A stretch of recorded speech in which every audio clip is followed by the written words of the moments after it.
హరే కృష్ణ.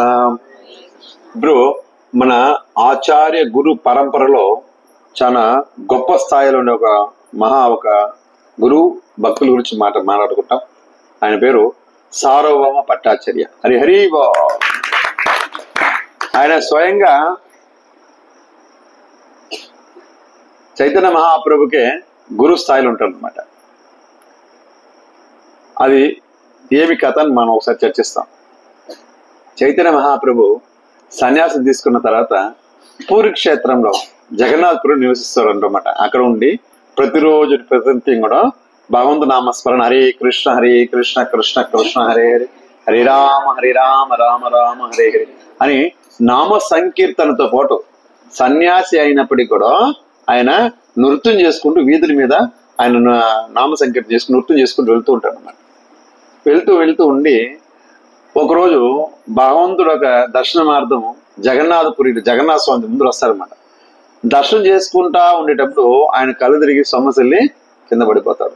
భగవంతు నామ సంకీర్తన చేసుకుంటూ ఆయన నామస్మరణ చేసుకుంటూ ఆయన రూప దర్శనం చేసుకున్న లేకపోతే ఆయనకి తన్మయ భావం చెంది ఆయన ఏం చేస్తాడంటే పడిపోతాడు అనమాట. మనం కూడా కళ్ళు తిరిగి పడతాం. ఎంత ఎట్ట పడిపోతాం చెప్పండి. ఇప్పుడు లో బీపీ, లో షుగరు, హై టెన్షను, వీటికి మనం కళ్ళు తిరిగి పడతాం. కానీ ఆయన మహాప్రభు ఎలా పడినాడో టెన్షన్ కాదు పడింది. ఆయన భావ ఉద్రేకంతో వెళ్ళి భావ స్థాయికి వెళ్ళి ఆయన పడిపోతాడు అన్నమాట. అప్పుడు సార్వభౌమ భట్టాచార్య చాలా గొప్ప ఆచార్యుడు అనమాట. మంచి సంపద కలిగిన వాడు. ఎటువంటి సంపద అంటే ఆ రాజ్య పరిపాలన చేసుకున్న రాజులకు కొన్ని వందల మంది రాజులకు సారిపడే సంపద ఆయన దగ్గర ఉంటుంది అనమాట. అంత గొప్ప ఆచార్యుడు. కానీ కూడా చాలా వైష్ణవ సంపద కూడా కలిగి ఉన్నాడు. చాలా గొప్ప ఆచార్యుడు. ఎందుకంటే ఆయనకి 10,000 మంది శిష్యులు ఉన్నారంట. ఆ 10,000 మంది శిష్యులు ఎటువంటి వాళ్ళంటే వాళ్ళ కింద ఒక్కొక్కరి కింద 10,000 మంది శిష్యులు ఉన్నారనమాట. అంత గొప్ప గురువు అనమాట. అప్పుడు వేదాలు, ఉపనిషత్తులు దీని పట్ల మంచి ఒక అవగాహన, మంచి ఒక చర్చ చేసుకునే గొప్ప ఆచార్యుడు అనమాట ఆయన సార్వభౌమ భట్టాచార్య. సార్వభౌమ అంటే అర్థం ఏమి? ఆయన తిరగలేదనమాట. సార్వభౌమ మీనింగ్ ఎవరంటే తిరుగులేనివాడు. అన్నిట్లో సంపద కావచ్చు, జ్ఞానం కావచ్చు, కీర్తి కావచ్చు, ఆయనకే సాటి. మనం కూడా సార్వభౌమ అటు రాజుగాను పూర్వంలో కీర్తిస్తారు కనుక కదా, బరార్ అనేసి చెప్తారనమాట. రాజుగారు వస్తున్నారు అని చెప్పేదానికి సార్వభౌముడు అని చెప్తారనమాట. అలా సార్వభౌమ అంటే ఆయన మించిన వాళ్ళు లేదు, ఆయన అధిష్టానం అనమాట. ఆయన మించి ఇంకొకరు లేదు కాబట్టి సార్వభౌముడు. అటువంటి ఆచార్యుడు ఆయన చాలా స్ట్రిక్ట్గా ఉంటాడు అనమాట. అంటే రూల్స్ అండ్ రెగ్యులేషన్ అంటే సన్యాసి ఎలా ఉండాలా అని రూల్స్ ఫాలో అవ్వాలన్నమాట. ఆయన గృహస్థులు అయినప్పటికీ కూడా ఆయన ఎట్లా ఫాలో అవుతాడంటే స్ట్రిక్ట్గా ఉంటాడు అనమాట. ఆ వేదాలు చెప్పినట్టుగా అన్ని పాటిస్తుంటాడు కనుక స్ట్రిక్ట్గా ఉంటాడు. అటువంటి అతను వేద పండితుడు. అతను వచ్చి చూడగానే మహాప్రభు అంటే యువకుడుగా ఉంటాడు అనమాట. ఆయన సన్యాసి స్థాయిలో సన్యాసి తీసుకున్నప్పుడు ఆయన యంగ్గానే ఉంటాడు, యువకుడుగా అంటాడు.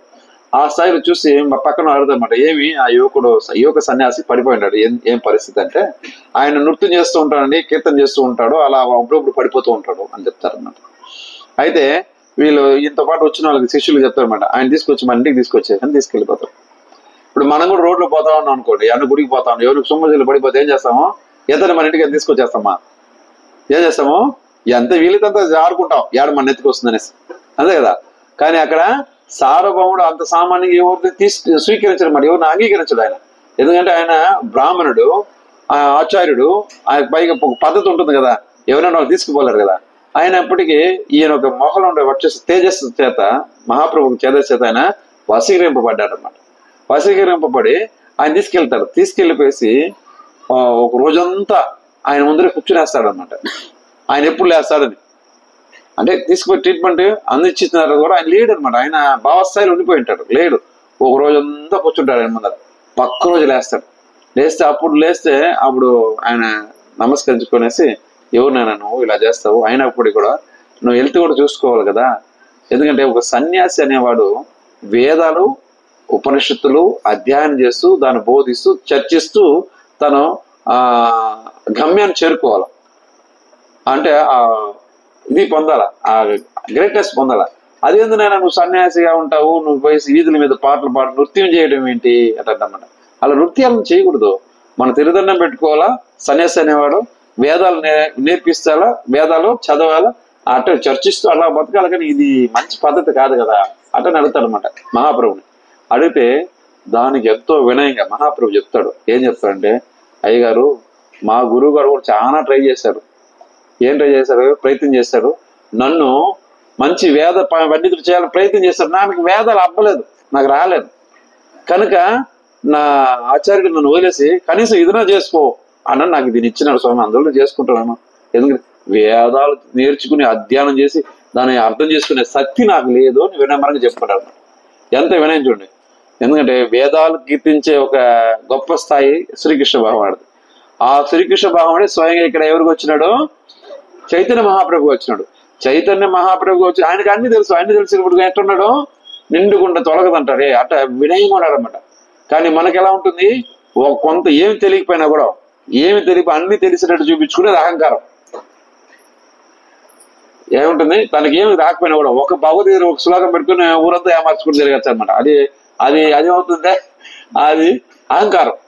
అలా కాకుండా ఆచరణ పద్ధతి అది కాదు. కానీ అన్ని తెలిసిన వాడు నాకు ఏం తెలియదు అనుకుంటాడే అది వినయం. అన్ని తెలుసుకున్నవాడు ఏమి తెలియదు వినయ బాగుంటుంటాడే అది వినయము. ఏమి తెలియకపోతే నాకు అన్ని తెలిసినట్టు అనుకున్నట్టు అంటారు చూడండి, అది అహంకారం అన్నమాట. అంటే అహంకార రహితుడై మహాప్రభు వినయంగా నాకు ఏం తెలియదంటే, నాకు అంత జ్ఞానం లేదటంటే, అయితే ఏం పర్వాలేదు సార్వభౌమ భట్టాచార్య చెప్తారనమాట, నేను నేర్పిస్తాను నువ్వు విను అంటాడు అనమాట.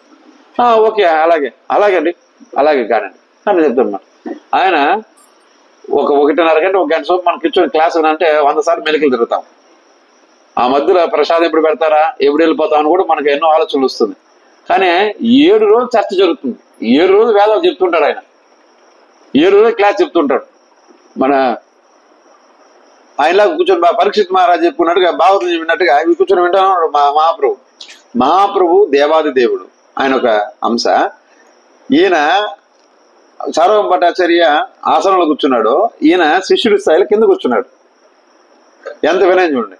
అంటే అంత గొప్ప స్థాయిగా ఉండే అతను మహాప్రభు వినేదానికి వినయంగా కూర్చునేసి వింటున్నాడు అనమాట. ఆయన చెప్తున్నాడు, వేదాలన్నీ కూడా వివరిస్తున్నాడు అనమాట. 7 రోజులు ఉపన్యాసం చెప్తూ ఉంటే విన్న తర్వాత చెప్తా ఉంటే ఈయన తలగా ఊపుతా ఉంటే వింటానే ఉన్నాడు. ఒక్క మాట అంటే ఒక మాట మాట్లాడలేదు. 7 రోజులుగా నిద్రపోలేదు, ఆకలికి పోలేదు, రెస్ట్ తీసుకోలేదు, ఏం లేదు, వింటానే ఉన్నాడు. ఆయన చెప్తాడు, ఈయన వింటాను. అంత మధ్యలో ఆయనకు డౌట్ వచ్చింది అనమాట సార్వభౌమ భట్టాచార్యకి. ఇంత చూపు చెప్తాను వింటాను అంటే వీడికి అర్థమైందా లేదా అనేసి ఒకసారి డౌట్ వస్తుందన్నమాట. ఏమైనా నువ్వు విని దానికంటే కొట్టుకుంటున్నావే చైతన్య, నీకన్నా అర్థమైందా అంటారు అనమాట. స్వామి వేదాంతం అర్థమైంది కానీ మీరు చెప్పింది నాకు అర్థం కాదంటాడు. వేదాంతం అంటే వేదాంతం అంటే చెప్పండి. వేదం అనేది భగవంతుని చూపిస్తుంది అన్నమాట. వేదాంతం అనేది భగవంతుని చేరుస్తుంది అన్నమాట. చూపించేది చేర్చేది అనమాట. వేదాంతం అంటే వేదాల కంటే లాస్ట్ ఆఖరిది అనమాట. ఇప్పుడు మన దగ్గర ఉండే హరే కృష్ణ మంత్రం వేద అంతం అనమాట. హరే కృష్ణ కృష్ణ కృష్ణ హరే హరే, హరే రామ రామ రామ హరే హరే. వేదాలు అనేది భగవంతుడు చూపిస్తుంది. వేదాంతం ఏమవుతుంది? భగవంతుడి చేరుస్తుంది అనమాట. చూపించేది గొప్పదా, చేర్చేది గొప్పదా? వేదాలు నేర్చుకోవాలంటే చాలా కష్టం. 4 వేదాలు నేర్చుకుంటే 40 సంవత్సరాలు పడుతుంది కదా. ఉపనిషత్తులు, అష్టాదశ పురాణాలు ఇవన్నీ మనం ఏడ నేర్చుకునేది కాదు. చాలా అంత సామాన్య విషయం కాదు. కానీ మహాప్రభు ఎంత వినయంగా చెప్తారనమాట. ఆ స్వామి నాకు వేదాంతం అర్థమైంది, కానీ మీరు వ్యాఖ్యించినారే, మీరు చెప్పినారు, అది నాకు ఏం అర్థం కాదంటారు అనమాట. ఏం అర్థం కాలేదంటే ఫస్ట్ రోజు చెప్పుకున్న కొన్ని శ్లోకాలు దాంట్లో మీరు తప్పు చెప్పారు అని చెప్తారనమాట. ఒక శ్లోకం చెప్పి ఆ శ్లోకం ఈ పదం మీరు తప్పు చెప్పారు, ఇది రాంగ్ అని చెప్తారు. అవునా అని ఆలోచిస్తారు. సార్వభౌమ ఆచరిస్తారు, అవును కరెక్టే, తప్పుగానే ఉంది అంటే దాని తర్వాత 3వ రోజు చెప్పుకున్న శ్లోకంలో ఒక శ్లోకం ఇది మీరు తప్పు చెప్పారు, దాన్ని అనలేదు. ఆయన గుర్తు చేసుకో, ఓకే తప్పే ఉంది. అయితే 5వ రోజు ఇది తప్పు ఉంది, 6వ రోజు ఇది తప్పు ఉంది అనేసి అన్నింటిలో తప్పులు ఇది బయట పెడతారన్నమాట. ఇప్పుడు ఒకేసారి వింటున్నాడు 7 రోజులు కూర్చొనేసి కాసేపు ముందుకు 2 నిమిషాల ముందు చెప్పిన పేరు మర్చిపోతాం మనం. 2 నిమిషాల ముందుగా నేను పేరు చూసి చెప్తున్నా, మళ్ళా మనకు గుర్తుండట్లేదు. కానీ 7 రోజులుగా వినేసిన తర్వాత 7వ రోజు ఫస్ట్ రోజు ఏం చెప్పినాడో ఆ శ్లోకం వెతికి ఆ శ్లోకం మీరు ఈ మిస్టేక్ చేశారంటే ఆయన అంత జ్ఞాపక శక్తి ఉండాలా అంటే భగవంతుడు ఆయనకి జ్ఞాపక శక్తి ఆయనకి అవసరం లేదు, అంత ధ్యానంతో విన్నాడు చూడండి. ఆ విధంగా చర్చించాలి వీరు కూడా ఆలోచిస్తాడు అనమాట. కరెక్టే కదా, ఇంత నీట్ గా ఎంత బాగా విన్నాడు ఆయన అనేసి ఆలోచించి ఆయన ఏం చేస్తాడంటే ఏం చెప్పడం సార్వభౌమ భట్టాచార్య గొమ్ములు లేసి వెళ్ళిపోయి రూమ్ తాళం వేసుకునేస్తారు. ఈయన 7 రోజులు వినేసి కూడా ప్రశాంతంగా లేచి మళ్ళీ భగవంతుడి దర్శనంకి వచ్చేస్తాడు. ఎవరు మహాప్రభు చేస్తారన్నమాట. ఈ సార్వభౌమ భట్టాచార్య 3 రోజులు అన్న పానీయాలు ఉండదు, నిద్ర నీళ్ళు లేదు, మొత్తం బయట రాడనమాట. 3వ రోజు మళ్ళీ ఒకసారి కలుద్దాం అనేసి మహాప్రభు వాళ్ళ ఇంటికి వస్తారు. వచ్చిన వాళ్ళ భార్య నడుతారు, అమ్మ ఏడ కనపడలేదంటే ఆయన 3 రోజులు ఇంతవరకు ఎప్పుడు జరగలేదయ్యా, 3 రోజులు పోయి లోపల ఉన్నాడు, ఇంతవరకు నీళ్లు ఆహారం ఏం లేదు, బయట రాలేదు, పోతే కూడా మమ్మల్ని కసురుకుంటాడు, మాకు భయం ఉంది, మేము పోలేమునైనా నువ్వేదైనా మాట చెప్పలో అని చెప్తా ఉంటుంది అన్నమాట. అప్పుడు సార్వభౌమ భట్టాచార్య సరస్వతి దేవిని ప్రార్థిస్తూ ఉంటాడు. మా సరస్వతి వేదాన్ని మాకు అంటే చదువు అంటే సరస్వతే కదా, ఈ జ్ఞానం అంటే నువ్వే కదా, నిన్ను ఆరాధ్య దేవంగా పెట్టి కొలుస్తున్నాను, ఇవన్నీ సత్యం నేను గ్రహిస్తున్నాను, కానీ నేను చెప్పింది తప్పు ఎంత బాగా వెతికి పట్టాడు అతను. ఎవరమ్మా నాకు అంత అర్థం కాలేదు, సామాన్యుల కాదు, కొన్ని ఏళ్ల తరబడి నేను యొక్క వేదాలు చెప్పుకున్నా ఒకరు కూడా నాకు అడ్డు చెప్పలేదు, ఇతను నా తప్పులు కనిపెట్టి నాకు చెప్తున్నానంటే అతను సామాన్యుడు కాదు కదా, ఆయన ఎవరు నాకు చెప్పుని అడుగుతారు అన్నమాట.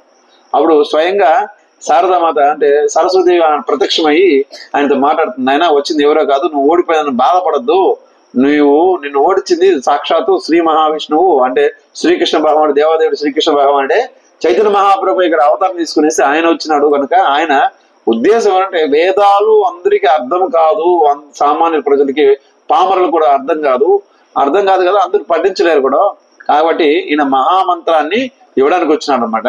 కాబట్టి ఆయన మహా కృపతో వచ్చినాడు, కారుణ్యం అంటే మహాప్రభు ఎలా ఉంటాడంటే ఆయన కళ్ళు ఎలా ఉంటుంది చెప్తుందన్నమాట సరస్వతీదేవి. ఆయన కళ్ళు ఎప్పుడు చెమ్మగానే ఉంటుందంట. ఎందుకు చెమ్మగా ఉంటుంది అంటే అంత కారుణ్యం, అంటే ఇవి చిన్న పిల్లలు చూడండి, చిన్న పిల్లలకి కళ్ళు నీళ్ళు ఉంటుగానే ఉంటుంది, చంటి పిల్లలకి అలా అంత ప్రేమ అంటే ఊరికినే వాళ్ళకి అటువంటి నీరు వచ్చేస్తుంది కంటి నుంచి, ఎందుకంటే వాళ్ళకి అంత ప్రేమతో ఉంటుంది అనమాట. ఇప్పుడు మన కళ్ళు ఎండిపోయినాక అద్దాలు వచ్చిందనమాట, కళ్ళు మనకు చెమ్మలేదు కాబట్టి మన అద్దాలు నేసుకుని తిరుగుతున్నాం నిజమే. మన కళ్ళు ఎందుకు చూపు తగ్గిపోతుందంటే ఆ కళ్ళు చెమ్మపోతుంది అనమాట, ఆ ప్రేమ ఇది వెళ్ళిపోతుంది, ఆ ప్రేమ స్వార్థం పెరిగిపోయినప్పుడు ఇంకా పూర్వజన్మ కర్మ అనుకోవచ్చు, లేదంటే అక్కడ వర్ణించబడింది అంటే మనకు అద్దాలు ఎందుకు వస్తుంది, మన కళ్ళు చూపు ఎందుకు తగ్గుతుందంటే ఆ ప్రేమ అనేది పోయి స్వార్థం వచ్చినప్పుడు మన చూపు దెబ్బతింటుంది అనమాట. అంటే మెడికల్ సైన్స్ ప్రకారం ఆకుకూర తింటే వస్తుంది, అది తింటే వస్తుంది, ఆకుకూర ఎన్ని అక్కడ తిని చూసాం, అక్కడ కళ్ళు తగ్గినాక రోజు 10 కట్ట కూడా తిన్నాం కానీ కళ్ళు చూపే మా తిరిగి రాల, అది పోయింది కానీ ఇంకా ఎక్కువ చత్వరం వచ్చింది కానీ తగ్గలేదు. కానీ ఇది మెడిసిన్ కాదు, కానీ ఆ ప్రేమ అనే ఒక కంటి చెమ్మ ఇప్పుతో గౌరవ మహాప్రభు ఆయన కళ్ళు ప్రేమతో నిండి ఉంటుంది, కరుణ రూపంగా ఆయన అవతారం తీసుకున్నాడు కనుక నువ్వు ఆయన సామాన్యుడు కాదు, నువ్వు చింతించద్దు, ఇంక నువ్వు బాధపడద్దు, నువ్వు ఇంకా నీ రెగ్యులర్ గా నీ యాక్టివిటీస్ నువ్వు చేసుకునేసి శారదాదేవి సరస్వతి అమ్మ చెప్తుంది అనమాట. చెప్పిన తర్వాత ఆయన ప్రణామం చేసుకుని అప్పుడు సంతోషపడుతూ ఉంటాడు. అప్పుడు ఈయన వచ్చి చాలా వినయంగా మెల్లిగా తడుపు తట్టినట్టు కాకుండా అటు కొట్టినట్టు కాకుండా పిలుస్తూ ఉంటారు అనమాట. సార్వభౌమ భట్టాచార్య వారు మహాప్రభు ఆ గొంతు ఎంత మధురంగా ఉంటుందంటే ఆయన వెంటనే వచ్చి తలుపు అనిపించింది అనమాట. మనకు కూడా కొందరు వచ్చి తలుపు తడతారు ఇంట్లో, మన పనుకున్నాడు కానీ చిరాకు కొట్టేస్తుంది, తప్ప కొట్టేస్తారు, వచ్చి చిరాకు వచ్చేస్తుంది. అటు కాకుండా చాలా స్మూత్ గా చాలా ఏ మాత్రం ఇబ్బంది లేకుండా అంత మధురంగా పిలిచినాడంట. అందుకే మనకు పాట కూడా ఆయన రాస్తారు, అందుకే ఆయన ఒక రూప లావణ్యం చూస్తే సార్వభౌమ భట్టాచార్య అధరం మధురం వదనం రాసింది ఆయన. అధరం మధురం వదనం మధురం మధురాధిపతే అశిల మధురం రాశారు కదా, ఈ పాట సార్వభౌమాచార్య రాసింది అనమాట. ఎందుకంటే ఆయన అంత బాగా పిలుస్తాడంట, అసలు ఇంకా ఉండలేక వచ్చేస్తాడంట, వచ్చి తలుపు తీస్తేనే ఆయన దివ్య స్పర్శ చూసుకుంటాడు. ఎలా ఉంటుంది ఆయన చేతులు మోకాలు కింద ఉంటుంది, ఆయన కళ్ళు చెవు ఇంత పెద్ద కళ్ళు ఉంటుంది అన్నమాట, అంటే ఈ చెవుల వరకు కళ్ళు ఉంటుంది, అంటే కమలనయనం పొడుగ్గా ఉంటుంది కాబట్టి ఇంత రేక్ లాగా ఉంటుంది అనమాట, చాలా అందంగా ఉంటాడు అనమాట మహాప్రభు. అలా దర్శనం చేసుకునేసి అప్పుడే ఆయన గ్రహించి తన స్థితి గురించి మళ్ళా సంకీర్తనం చేస్తుంటాడు. అలా సార్వభౌమ భట్టాచార్య వారు కూడా బాధపడి ఇప్పుడు నా ధర్మం ఏమి, ఇన్ని రోజులు నేను వేదాలు వెనకాల తిరుగుతా ఉన్నాను, ఇప్పుడు నేనేం చేయాలా అంటారు అనమాట. ఒక గురువు స్థాయిలో ఉండే ఒక 10,000 మంది శిష్యులు, ఆ 10,000 మంది శిష్యులు 10,000 మంది శిష్యులు ఉండే ఆ గొప్ప స్థాయిలో ఆయన ఇన్ని సంవత్సరాలు నా జీవితం అంతా వేస్ట్ అయిపోయినట్టుంది స్వామి, ఇది మీరు చెప్పినట్టు కరెక్టే, ఇది కాదు నా నిజ జీవితం, నన్ను ఏం చేయమంటారని అడుగుతారు అనమాట.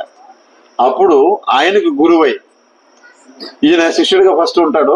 ఇప్పుడు ఏం చేస్తాడు ఇక్కడ, ఆయన అడుగుతున్నాడు నన్ను ఏం చేయమంటావు అడుగు, నాకేం చెప్తావు చెప్పు స్వామి అని అడిగితే అప్పుడు మహాప్రభు చెప్తారనమాట, మహామంత్రం జపం చేసుకునేది మన గమ్యాన్ని చేరుస్తుంది. మహామంత్రం అంటే సామాన్యం యొక్క మంత్రం కాదు, అది నిర్లక్ష్యం చేయకూడదు. ప్రేమాంజన అంటే ప్రేమ అంజనం అంటే ఆ మహామంత్రం ఎప్పుడైతే జపం చేస్తామో అప్పుడు మన కళ్ళ నుంచి ప్రేమ ఒక కన్నీళ్ళు కారాలన్నమాట, ఆనందం కన్నీరు కావాలి. ఆనందం నాకు కన్నీరు రాలేసామంటే మనం దానిలో అంత డీప్ లో పోయి మనం చెప్పలేదు. మంత్రం శక్తి లేక కాదు, మనం చెప్పే పద్ధతి బాగలేక. ఫస్ట్ చేసే కొత్తలు ఎవరికైనా కూడా కన్నులు వచ్చి నీళ్ళు రావడము, రోమం పులకితం అవడము చాలా బాగుంటుంది, వండర్గా ఉంటుంది అనమాట. అది అనుభవిస్తాం కాబట్టి మన జీవితకాలం అంతా ఓదకుండా పాటిస్తూ ఉంటాం. జపం చేస్తున్నాం నేను.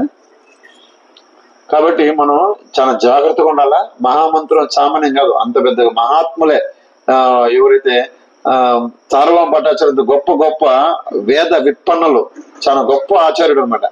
అతను అంతటి వాడు దిగి వచ్చి మహామంత్రం మహాప్రభు తీసుకుంటారు. అర్థమైందా? అంత గొప్ప మంత్రం మనకి ఇస్తే మనం నిర్లక్ష్యంగా 16 అయిపోయిందా, 2 అయిపోతుందా, 3 అయిపోతుందా, 4 చేస్తాను, 1 చేస్తాను, నాకు టైం లేదు, ఇన్ని వంకలు చెప్పుకునేసి చేసేదానికి ఎన్ని చెప్తాం. మనకంటే తక్కువ స్థితి నీచి స్థాయిలో ఎవరు ఉంటారు అనమాట. ఎవరైతే జపాన్ని నిర్లక్ష్యంగా ఉంటారో, జపం పట్ల ఎవరైతే ఆకర్షణ లేకుండా ఉంటారో, రోజుకు 4 చేసేది, ఇంకో రోజు 8 చేసేది, మరొక 16 చేసేది, ఇంకా అప్ అండ్ డౌన్ పెరుగుతుంటారు, వాళ్ళకి జపం పట్ల రుచి అస్సలు రాదు. ఎందుకంటే జపం అనేది చేసే కొద్దికి మన దాని పట్ల ప్రేమ పెరగాలన్నమాట. ప్రేమతో చేయాలి. ప్రేమతో చేసే ఏ పని కష్టం అనిపించదు వాస్తవానికి, అంతే కదా. ప్రేమతో మనం చేసే పని ఏదైనా కష్టం అనిపిస్తుందా? మన మామూలుగా ఇంట్లో ఒక పొరకెత్తి ఊడం అంటే మగవాళ్ళకి మనకు ఉండేది అనమాట, ఆడవాళ్ళ పని అనుకుంటాం అది. కానీ అదే పొరకి మన గుడికి పోయినాక మన చేతికి ఇస్తారు, దాన్ని సేవ చేయనేసి. అప్పుడు నాకు రాదని చెప్పం, నేను గుడికి దర్శనానికి వస్తే నాకు చేతికి పొరకిస్తావు నువ్వు అట్లా అంటావా? అదే మన ఇంట్లో ఇస్తే ఏంటి నా ఇదేంటి నువ్వేంటి నా దగ్గర ఇస్తావు, నేను రచ్చేస్తావు అనమాట. కానీ అక్కడ పోయినాక సేవ అంటే ఇట్టే ఊడుస్తాం అనమాట. ఊడుస్తాము కడుగుతాం, వాళ్ళు ఏం చెప్తే పాత్రలు కడతాం, పెడతాం, నేస్తాం, అన్నీ చేస్తాం అనమాట. అది ఎందుకంటే అలా ఉండే స్థాయి, ఆ ఒక వాతావరణం మనలో ఉండే ఆ ఒక అహంకారం తీసేస్తుంది అనమాట. అది మన ఇంట్లో ఉంటే మనకి అహంకారం అనేది మనకి ఎప్పుడే కలిగి ఉంటాం. అందుకే మందిరాలకు వెళ్ళాలి. మందిరానికి వెళ్ళి ఒక పుణ్యతీర్థం దర్శనం చేసుకుంటే, భగవంతుడు పుణ్యక్షేత్రాన్ని దర్శనం చేసుకుంటే ఏమగలుగుతుందంటే మన మనసుకు మార్పు చెందుతుంది. మహాప్రభు ఆయన తీసుకువెళ్ళిన దానివల్ల ఆయన ఏమవుతుందంటే ఆయన గురువు అవుతాడు, మన శిష్యుడు అయినాడు. అంత గొప్ప ఆచార్యుడు ఏం చేస్తాడంటే మహాప్రభు దగ్గర మంత్రం తీసుకుంటాడు. అంటే గొప్ప సార్వభౌమ భట్టాచార్య గురించి చాలా చెప్పుకోవచ్చు అనమాట మనకు కొద్దిగా. ఎందుకంటే మహామంత్రం అంత గొప్పదని చెప్పడానికి, మనం నిర్లక్ష్యం చేయకుండా చేయడానికి కోసం ఏకాదశి అయితే ఖచ్చితంగా ఎంత చేసుకుని అంతకి డబుల్ చేయడానికి ప్రయత్నం చేయండి. వాళ్ళ కాబట్టి కనీసం 2-3 మాలను ఎక్కువ చేయండి. వల్ల కాని పరిస్థితులు వల్ల అవుతుంది, కానీ గట్టిగా ప్రయత్నం చేయాలి. మహామంత్రం అనే సామాన్య విషయం కాదు, అందరి వల్ల కాదు. ఎంతో కోట్ల మంది ఉంటారు, అందరూ కూడా జపం తీసుకోలేరు. ఇంకా కొందరు చెప్పాలంటే ఇంకొక మాట చెప్పాను అనమాట. మన తిరువనంతపురంలో జగత్ సాక్షి ప్రభు అనే ఒక టెంపుల్ ప్రెసిడెంట్ ఉన్నాడు. ఆయన చెప్పాడు, ఈరోజు చెప్పాడు క్లాసులో. ఏం చెప్పాడంటే సామాన్యంగా మహామంత్రాన్ని ఎవరో ఒక భక్తుల ద్వారా మనకు వస్తుంది అనమాట. అంతే తప్పితే ఎవరు అంత జ్ఞానంతో తెలుసుకోరన్నమాట. సాధువు శాస్త్రం ఈ 2 ద్వారా మనకి ఇది లభిస్తుంది. లభించిన తర్వాత ఎవరో ఒక మనం పరిచయం చేస్తుంటారు. ఈ మంత్రాన్ని మనకు ఎవరు పరిచయం చేస్తుంటారు. కొన్నాళ్ళ తర్వాత వాళ్ళు కనబడకుండా కూడా పోతారు, అంటే భక్తులు లేకుండా కూడా పోతారు, కానీ మనం మాత్రం ఉండిపోయి ఉంటాం. అట చాలా మంది కూడా వెళ్ళిపోయి ఉంటారు అనమాట. అయినప్పటికీ కూడా భగవంతుడు ఎంతో ప్రేమతో మన మీద వాళ్ళు ఒకరిని పంపిస్తాడు అనమాట, మనం తీసుకెళ్ళడానికి. ఆయన దగ్గర మనం ఆకర్షింపబడడానికి ఎంతో ప్రయత్నం చేస్తారు. సాధువులను పంపిస్తాడు, శాస్త్రాలను పంపిస్తాడు, భక్తులను పంపిస్తాడు, ప్రసాదం రూపంలో వస్తాడు. ఆ రూపంలో మాత్రం మనం కొద్దిగా దగ్గర అవుతాం. ప్రసాదం అనే విషయం మాత్రం కొద్దిగా దగ్గర అవుతాం తప్పితే ఈ మిగతా విషయాలు కొద్దిగా దూరంగా ఉంటాం. కానీ భగవంతుడు మన మీద మహా కరుణతో మహా అవధన్యాయ అంటే మహాప్రభు ఒక మంత్రం ఉంది, మహా అవధన్యాయ కృష్ణ ప్రేమ ప్రదాయతి అంటే మహా అవధన్యాయ. అవధాన్యం అంటే చాలా గొప్ప ఒక కోరిక, అంటే కరుణ, కృష్ణ ప్రేమని ఇస్తాడనమాట మహాకరుణ చేత. అంత మంచి కృష్ణ ప్రేమని కేవలము ఈ జపమాల మనం పట్టేసుకొని తిరుగుతున్నాం. గుర్తుపెట్టుకొని మనం అంత సామాన్యం కాదు జపం చేసుకోవడం. ఎందుకంటే ఈ జపమాల తాకాలంటేనే మనం పూర్వజన్మ సుకృతి ఉండాలి. ఫ్రీగా వచ్చేసి ఎవరికి ఇచ్చి చూడండి, అయ్యా రోజుకి 100 రూపాయలు వచ్చి జపం చేయండి, ఎవరు రాదు. ఈ రాజకీయ నాయకులు వచ్చే 500కి ఆశపడి కూడా ప్రచారం 500 నువ్వు రోజుకి ఇస్తారు జపం చేసినట్టు చేయదు. రాజకీయంగా తిరగమని తిరుగుతారు జెండాలు పట్టుకునేసి, కానీ మన జెండాలు పట్టుకుని మన సంగీతం రమ్మంటే రాలేరు అనమాట. ఎందుకంటే ఇది పాపాలు తీసేస్తుంది అనమాట. ఈ మంత్రం ఏం చేస్తుంది, మనల్ని పవిత్రం చేస్తుంది, మనల్ని మాలిని తుడుస్తుంది అనమాట. ఆ మాలిని తుడిసేటప్పుడు మనకి ఏమవుతుందంటే కొన్ని సంఘటనలు వస్తుందన్నమాట. ఎందుకంటే మూసిపెట్టి నీళ్ళు కరతో తుడిచినాం అనుకోండి, ఆ బూసి తుడిస్తే ఏమవుతుంది, కొద్ది శరీరం ఇబ్బంది అవుతుంది, కానీ ఏమవుతుంది, క్లీన్ అవుతుంది అనమాట. అంటే ఈ మనసులో ఎన్నో సంవత్సరాలు ఏళ్ల తరబడి మనం చేసుకున్న, ఎన్నో జన్మల తరబడి చేసుకున్న ఈ పాపాలు, ఇవి దానికి సంబంధించిన తాలూకా మురికి ఉంటుంది అనమాట. ఆ మురికిని మార్జన చేస్తుంది అనమాట. ఈ మంత్రం ఏం చేస్తుందంటే మురికిని తీస్తూ ఉంటుంది, మనసుని తీస్తూ ఉంటుంది. తీసేప్పుడు బాధలు ఏదో రకంగా భౌతికంగా రావచ్చు, ఆధ్యాత్మికంగా రావచ్చు, శారీరకంగా, మానసికంగా ఏదో రకంగా మనకి ఇబ్బందులు వస్తూనే ఉంటుంది. ఇవన్నీ వచ్చినప్పుడు సర్వకాల సదావస్థ అందు కూడా మహామంత్రాన్ని నిజంగా ఇది భగవంతుడు కరుణతో, అంటే భగవంతుడి యొక్క కారుణ్యంతో మనకి ప్రేమతో మనకి ఇచ్చిన మంత్రం. ప్రతి ఒక్కరు మనం గౌరవించి మనం ప్రేమించి మన కోసం ఇచ్చినాడు అనమాట. ఎటో ఒక రకంగా వీళ్ళు మనం తీసుకోవాలనే ఉద్దేశంతో మహాప్రభు మనకి ఇచ్చిన మహామంత్రాన్ని మనం నిర్లక్ష్యం చేయకుండా జపం చేయాలి. ఎన్నో సంవత్సరాలు వస్తాంటే కూడా ఇంకా 4 మాలు 3 మాలు చేస్తుంటారు. కొందరు అడిగితే నేను చదువుతున్నాను చెప్తారు, కొందరు అయితే నేను పనికి పోతున్నాను బిజీ అంటారు. రకరకాల ప్రాబ్లమ్స్ ఉంటుంది. ఎన్ని ప్రాబ్లం ఉన్నప్పటికీ కూడా ఈ రోజు మనం భోజనం ఆపలేదు. 3 పూటలు కాకపోతే 4 పూటలు తింటాం. ఖచ్చితంగా ఒక పూటనే స్నానం చేస్తాం, 2 పూటలు చేయకపోయినా కూడా 1 పూటనే చేస్తాం. మన స్నాన పనాలు ఆపము, కాలకృత్యాలు తెచ్చుకున్నది ఆపము, మన జపం ఆపము, మన బంధువులు చచ్చిపోవడాలు, పెళ్లిళ్ళు, పేరెంటాలు ఏది ఆపము. ఏది ఆపేస్తాము, జపం ఆపేస్తాం. అలా కాకుండా ప్రార్థించాలన్నమాట. మా ప్రభు చెప్పారు, హరినామ ప్రభు అనేసి నామానికి ఒక గొప్ప ఆచార్యుడు అన్నమాట. హరినామ ప్రభు అంటారన్నమాట. ఆయన నామే ఆచార్యులో చూసుకోవాలి. ఆయన శరణాగతి పొందమాట. హరినామ ప్రభు దయచేసి మీ యొక్క నామస్మరణ చేసుకునేంత భాగ్యం కలిగించండి ప్రార్థించాలంట. ప్రతి జపం ముందర కూడా, జపం అయిన తర్వాత కూడా చెప్పుకోవాలన్నమాట. ఈ జపం అయిపోయినాక నాకు ఇంత ఆనందం ఇచ్చిన స్వామి, ఇంత అవకాశం ఇచ్చిన ధన్యవాదాలు చెప్పుకోవాలన్నమాట. కానీ జపం చాలా గొప్పది, అందరూ చేసుకోవాలా. సేవ అందరూ చేసుకుంటేనే దాంట్లో భక్తియుక్త సేవలు మనకు ఆనందం వస్తుంది. ఆనందం లేకపోతే ఉత్తగా తిరుగుతా ఉంటే కొన్నాళ్ళ తర్వాత కనపడకుండా పోతాం. ఇదే ఒక మందిరంలో 50 మంది, కొన్ని 500 1000 మంది పైన మన జపమాలు ఇచ్చుంటాం. కానీ ఎంతమంది నిలబడినారు చూడండి. వస్తూ ఉంటారు, పోతూ ఉంటారు, వస్తూ ఉంటారు. పోయిన వాళ్ళు వెనకాల మనం ఆలోచించుకుంటూ ఉండేవాళ్ళు. మనం ఏం చేయాలి, మన ధర్మం ఏమిటి, మనం ఎలా దీన్ని ఆచరించాలని మనం నేర్చుకోవాలన్నమాట. వెళ్ళిపోవడం రావడం పెద్ద విశేషం కాదు. ఎక్కడికి పోయినా కూడా మీకు భక్తి లభిస్తుంది, కానీ కృష్ణ భక్తి లభించదు. ఎందుకంటే కృష్ణుడు దేని మనం ప్రెస్ చేసి మన నెత్తిని బుద్ధి చెప్పడం అనమాట. భగవద్గీత శ్లోకం చూడండి, ఇది పెద్దల అభిప్రాయం, ఇది ఈ పెద్దలు చెప్తారు, ఇలా నేను అనుకుంటున్నాను అంటే నేను అర్జునుడికి అన్ని చెప్పాడు, కానీ నువ్వు ఇలా చేయరని చెప్పలే, ఒత్తిడి చేయాలి ఆయన. ఆ ఒత్తిడి చేస్తుంటే మనం మారింటాము, కానీ ఆయన ఒత్తిడి చేయకుండా మనం మెత్తగానే చెప్తున్నాడు అనమాట. ఆ మెత్తగా చెప్పిన మనం నెగ్లెక్ట్ అయిపోతున్నాం. కాబట్టి భగవంతుని యొక్క ప్రేమను అర్థం చేసుకోండి, దాంతోపాటు గురువు ఒక కృపని అర్థం చేసుకునేసి కూడా మనం ఇప్పుడు విశ్వసించి ఈ కృష్ణ చైతన్యంలో మనం ముందుకెళ్ళడానికి ప్రయత్నం చేయాలి. హరే కృష్ణ కృష్ణ కృష్ణ హరే హరే, హరే రామ రామ రామ హరే హరే. జగద్గురు శ్రీల ప్రభుపాద్ కీ జయ, గురుదేవ్ కీ జయ, గౌర్ ప్రేమానంది.